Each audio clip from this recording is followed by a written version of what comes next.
Hey guys, what's up? My name is Sean Wayne and today, alikat pag-usapan natin itong tawag dito, mga pasaring na naman ni Gonggong Kangkong. Tangina, for some reason, parang sama ng pakiramdam ko. Anyway, so ito na nga po, no? Okay. May mga sinabi na naman tong si Congressman Gonggong Kangkong kay VP Sara. Nagpasaring si Loko. Ang akala niya hindi siya papatulan ni VP Sara, 'no, hindi siya sasagutin. Pero yung pagkakasopla sa kanya ni VP Sara, hindi ko alam kung makaka-recover pa 'tong gonggong na 'to, eh.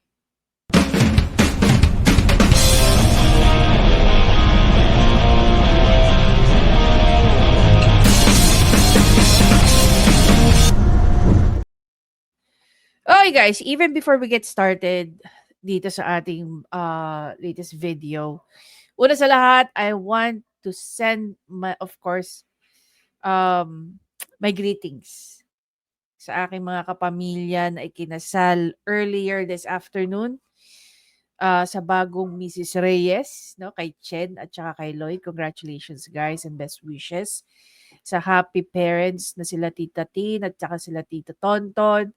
And, I wanna say of course hi to Tito Kenneth diyan sa Saudi Arabia. Tita Yulin is here and nakasama ko na naman ang, pamilya na talaga naman na hindi ako pinapabayaan 'no. They never fail to invite me sa kahit anong family events nila, nakakataba po ng puso. Knowing that ang talagang ano sa kanila, kumbaga may connection is actually yung brother 'no. Yung family ng sister-in-law ko, napaka-welcoming, napaka-warm ng mga tao. Wala akong masabi. Tita Emily, Tito Rap, thank you so much 'no, sa pag-aasikaso kay nanay at of course sa kanilang, mga supling 'yan kila Harvey at saka kay, ah, anong tawag dito, kay Nicole, sa mga pinsan nila, si Charles, si Kyle, and, of course hindi ko naman tatanggalin si Steph ano. Steph, hi. And, sino pa ba? Very quick shoutout po 'no, sa aking kaibigan na si Baby Tabi Franca at saka sa sino pa ba? Si Yen. Yen, hello, hello, hello sa inyo. Thank you for always watching 'no. May shop po pala sila sa ano, sa hanapin ko lang para makita niyo, i-promote na rin natin. Meron po silang salon sa Abu Dhabi. Anong pangalan na nakalimutan ko na. Oh Lord. Sige, pagka nahanap ko ire-refer i-aano ko kayo, tawag dito, ipa-plug natin. But anyway, yon, maraming maraming salamat po sa lahat ng mga silent supporters and viewers po natin, subscribers. Alam niyo kung marami lang tayong pera 'no, nakakapag-giveaway tayo. I miss doing that. Anyway, so eto na, dito na tayo, pumunta na po tayo sa ating main event. So, kung maalala niyo naging matunog nga itong naging komento ni Gonggong Kangkong. Pakinggan natin ang katsipan niya rito. Simula lang naman lahat ng kaguluhan na ito noong mangarap ang ating Vice Presidente na maging presidente ng maaga. Tanong ko sa inyo, tuwing nakikita niyo yung pagmumukha nito, nakakatuwa ba? 'Di ba? Nakakatuwa pa ba yung mukha nito? Alam mo kung etong si Gonggong Kangkong kung ito naging artista, matatalo nito si ano, eh, sino ba yung mga sikat na villain? Si Bella Flores, si Paquito Diaz, 'no, yung mga magagaling na villain. Ito yung ka-counterpart nila sa ano, sa Kongreso, si Gonggong Kangkong. 'Di ba? Sino sa inyo natutuwa ito nakikita niyo pagmumukha nito? Ano na ulit At that sabi niya? time, hindi Wait, kasi ano sabi kilala niya? ni Bong. Ano sabi niya? Nagsimula lang naman lahat ng kaguluhan na ito Noong mangarap ang ating Vice Presidente na maging presidente ng maaga. At that time, hindi kasi Pakinggan nyo. Pakinggan nyo mabuti yung sinabi ni Senator Amy Marcos dito. Then, pakinggan din natin yung sinasabi ni Senator Bato. Ilalas natin yung sinagot sa kanya, no? Ni VP Sara. kilala ni Bongbong, si Mayor Sara, binisita namin para mag-happy birthday Parang noong naalala ko yun. 2021. Ang pakay ko, sana piliin ni Inday Sara, pag tumakbo siyang Pangulo, si Bongbong bilang Vice President. Kasi galing si Bongbong sa talo sa 2016. Piliin bilang president. Bilang Vice. Ah. Galing sa talo si Bongbong Marcos noong 2016. Now, ang tanong natin,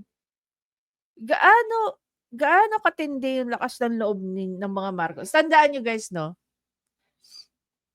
Parang, for the longest time, si BBM, no, si Bangag, naglalaro lang siya between the governor, vice governor, tapos Congress. Okay? Congress.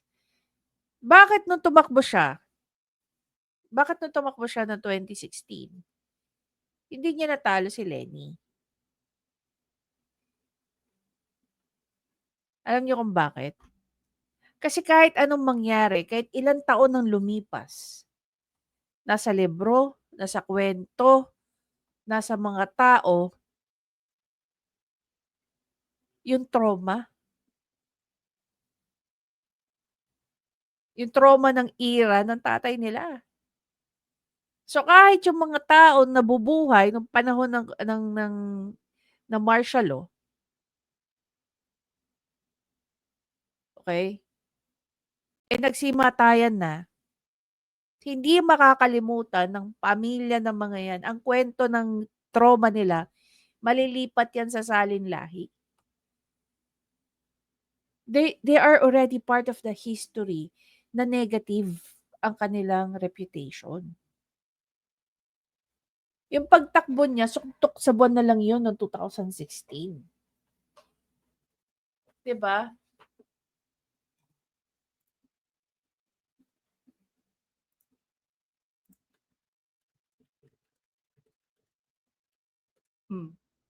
Niwala ba kayo?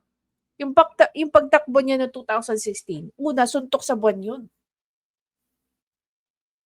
Kumbaga, bahala na Batman. Kasi kung i-review naman natin, panoorin natin yung mga clips ng video noong 2015, 2016 na pagtakbo niya. Makikita naman natin, di ba? Kung gaano yung efforts niya. Kahit magtatambling dyan si Bongbong Marcos, kahit na bugbugin niya sa kalsada ng mga taong galit sa kanya, hindi yan talaga lalaban kasi parte yun ng kanilang strategy eh. And even mangyari yun, hindi pa rin siya mananalo ng 2016. So, ano naging susi nila? The way I see it, kung intindihin natin mabuti, pinatakbo nila ang mga Duterte to test the waters. Nanalo. Knowing that, most Filipinos are hypocrite and conservative at the same time. Maraming taong ayaw kay PRRD because of his remarks, because of his foul mouth, and all the shebang. Ang daming pangit na rason. But they were certain na mananalo si PRRD at that time. Ngayon, pag nanalo ang isang Duterte, every Duterte na tatakbo, malaki ang chance na manalo. Ito yung nakikita kong reason why, again, they tried to approach another Duterte. Amy Marcos was one of those people who encouraged him to run for the 2016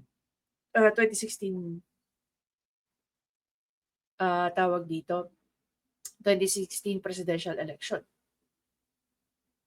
Maybe one of the reason is because, okay, bago to. Hindi dilawan, hindi pulahan, bagong entity to. There's a big chance na itong taon to pwedeng manalo. Apart from the silent work na ginagawa ni PRRD during his time as the mayor. 'Di ba? Plus factor yung ginawa ni PRRD sa Yolanda. Hindi naman niya yung broadcast, but there are a lot of people who talked about it. So nakita na nila na okay, possible, itong taong to, merong edge to win this election. At dahil nakilala nga ang Duterte brand of leadership, parang Marcos lang yan eh. Dahil yung mga matatandang loyalista na galingan sa matandang Marcos, they were expecting that the Bangag Jr. He is as good as yung tatay niya. Mali tayo ng pinili. Kung sino man ang kasing galing ni Marcos Sr., walang iba kundi si Senator Amy yun. Hindi si Bangag. Oh. I think, mag-flashback tayo ng konti. Alam mo, yung story ng unang, yung Made in Malacanang, okay? Yung unang story nun, kung iisipin nyo, kwento yun ni Senator Amy. Pwede naman niyang i-omit yung ilang part dun eh, na hindi magpapasira sa pangalan ni Bongit. And yet, si Senator Amy, holds bar siya. Lahat ng dapat niyang ipa-include, pina-include niya. Ultimo yung paninigaw ni Cesar Montano kay Diego patungkol sa leadership. Diba? Meron ba siyang inumit? Wala. Okay. Para mag-tandem sila kasi tatakbo nga na presidente si Sara, akala ko, at sana, akala ng lahat. Kasi lakas-lakas ni Sara, parang 27% siya. Akala ko, at si Bongbong. Balik tayo. Pakinggan niyo mabuti sinabi ni ni Sen Amy. Talo sa 2016. Piliin bilang president. Bilang vice. Okay. Para mag-tandem sila kasi tatakbo nga. So, doon pa lang, alam niya na kung sakali man tumakbo si Bonget ng presidente, matatalo siya. Kaya they were kind of expecting na, sige, patakbuhin ka na lang namin ng VP. Dahil malakas nga sa survey si Sara for president. Diba? At si Sen Amy na nagsabi niya, napakinggan niyo. Na presidente si Sara, akala ko, at sana, akala ng lahat. Kasi lakas-lakas ni Sara, parang 27% siya. Lahat nangungulelat, 14, 13. Ang layo niya talaga sa lahat. Mga April 2021. She was way ahead talaga naman. Alam naman natin, walk over yon kung tumakbo siya. Tapos sasabihin ni Gonggong, nag-aambisyon si VP Sara? Talaga ba? Kapatid na yan ng presidente na lumapit kay VP Sara. Kayo ang lumapit sa kanya. Oo, kami ni Bongbong pumunta. Sabi ko, mag-happy birthday tayo. Baka sakali swertehin tayo. Ang daming pumunta sa Davao noon. Lahat nag-o-audition para maging vice. Tapos, yun nga, ang nangyari, ayaw na ni Sara na tumakbo. Hindi na niya gustong president o vice president man. Sabi niya, hindi bale na, dito na ako sa Davao. Walang gulo, ako magme-mayor. End of story. Tingnan niyo kung gaano kabasura yung komento, yung mga pinagsasabi ni Gonggong. Pakinggan natin si VP Sara. Punta tayo kay VP Sara. Of 2022 was mine already. Na nanalo na ako sa surveys, lahat ng tao solid na, united na for my candidacy. Pero I gave it away because I felt I had to do some other things other than. Bakit ka mag-a-ambition sa isang bagay na nasa iyo na? And yet ni-let go mo? Gonggong. Ganun ka out of touch si Gonggong sa realidad. Galing na kay Aimee, 'di ba? Ang daming pumupunta ng Davao, nanliligaw sa kanya na maging vice siya, maging vice niya. Oh, it was already hers, pero give up niya. Kaya ka tuloy tinatawag na gonggong, kangkong. Kasi nga gonggong ka nga eh. Mga pinagsasabi mo, pinamumukha mo sa mga tao o what? Mina-mindset mo sa mga taong ambisyosa si VP Sara. It was hers for the taking. Ni-let go niya lang. So, dapat magpasalamat pa si Bongbong Marcos. Kasi kung hindi niya ni-let go, baka nga hindi rin siya naging vice president eh. 'Di ba? Kung lumaban si Inday Sara ng pagka-presidente noong 2022, talo ka at hindi ka rin vice. Iiyak ka na naman. Baka mag-file ka na naman ng election protest. 'Di ba? than being President of the Republic of the Philippines. Pangalawa, hindi ako yung nagsabi sa kanila na magbukas sila Ito yung magandang statement ni VP Sara na tumurog sa pagmumukha ni ni Gonggong. Pakinggan niyo. ng investigation or inquiry in aid of legislation that is more like a political persecution and harassment of OVP personnel. So, wag nila akong i-gaslight into saying na ako ang dahilan ng kaguluhan na ito. The President Wow. Pakinggan naman natin yung comment dito ni Senator Bato. O yung boss nila ang atat maging presidente sa 2028. Kaya dinedemolish nila si Bibi Sara. Wait. Pakinggan natin. Ay, Atat si Inday Sara na maging presidente. O yung boss nila ang atat maging presidente sa 2028. Kaya dinedemolish nila si Bibi Sara. Nagsimula lang naman lahat ng kaguluhan na ito noong mga ito, mas maganda yung view nito. Badripin uli natin yung mga sarili-sarili natin. harap ang ating vice presidente na maging presidente ng maaga. Kung wala lang sanang maagang nangarap, wala lang sanang maagang nag-ambisyon na maging presidente, tahimik naman ang lahat. As I've said, kay Inday Sara naman ay reaction lamang sa mga action na ginagawa nila sa Itsua at saka sa Malacanang. Diba? Kung wala silang ginagawa, tahimik naman itong Vice President natin, trabaho lang. Huwag lang nilang gano'n kasi mag-react talaga yan. Hindi ko siya atat maging presidente.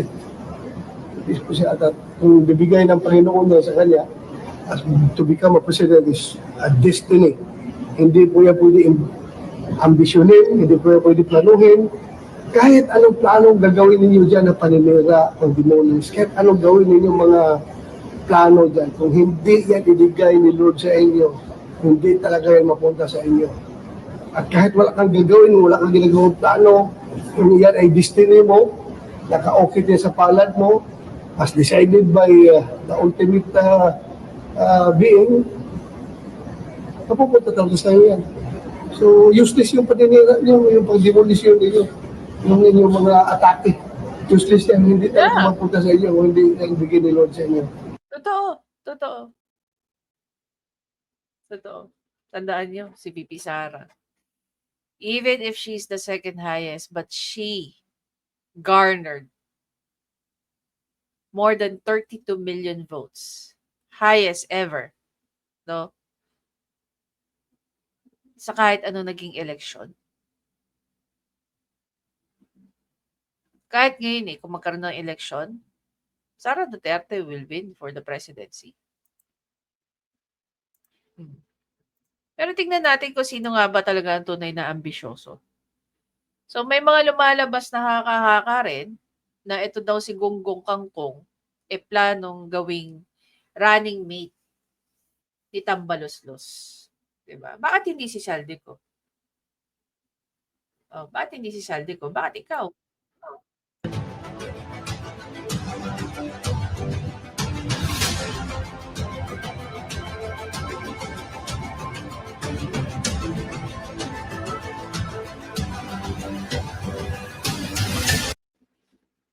Ano daw? Matunog matunog na bali-balita sa House of Rep na ang tandem ko Gonggong at Tamba ang magsasama bilang vice at presidente. At ayon sa mga kongresista ay napakalakas ng kanilang alyansa at alisin nila lahat ng korupsyon.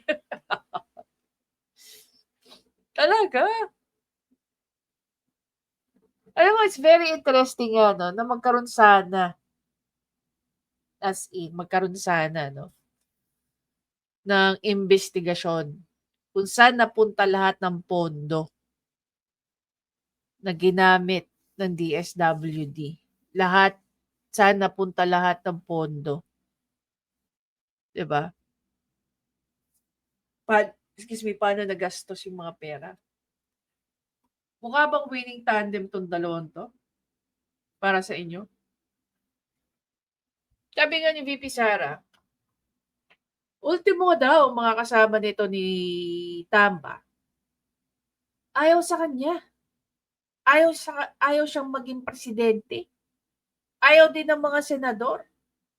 Tapos ididikit mo pa tong mukhang, diba?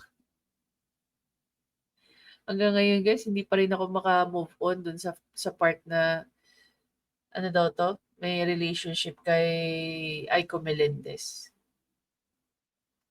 Ewan ko, totoo ba na jowa to ni Aiko? Alam sa totoo lang hindi ako naniniwala kasi lahat ng naging karelasyon ni Aiko napakagwagwapo. Wala nga pangit na yan eh. Diyos ko. Ang ganda ng anak, ang gwapo ng anak, tapos pupunta dito sa mukhang I don't know. Siyempre ayoko naman magbanggit ng mga sabihin nating posisyon, like ayokong tawagin siyang mukha tong jeepney driver o basurero because it will become an insult dun sa mga taong yun. 'Di ba? Kasi sa pag-uugali lang ng taong to, he's even lower than those people. Yung mga basurero natin, security guard, mga hardinero, and everyone else who's doing the dirty jobs. Mas may dignidad pa yung mga yun kaysa dito eh. Mukha bang dignified tong si Gonggong? Hindi. Sige nga. Oh, pahiya ka na naman, Gonggong.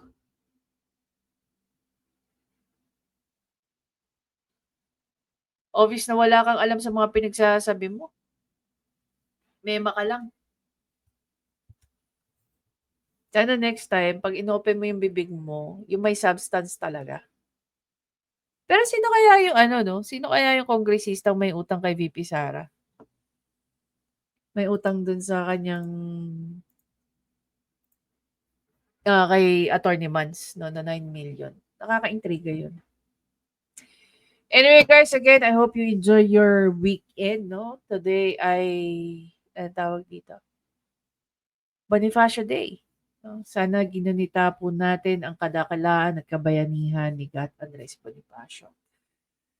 I wish you a great holiday and enjoy the rest of your weekend. See you in my next video, guys. Bye!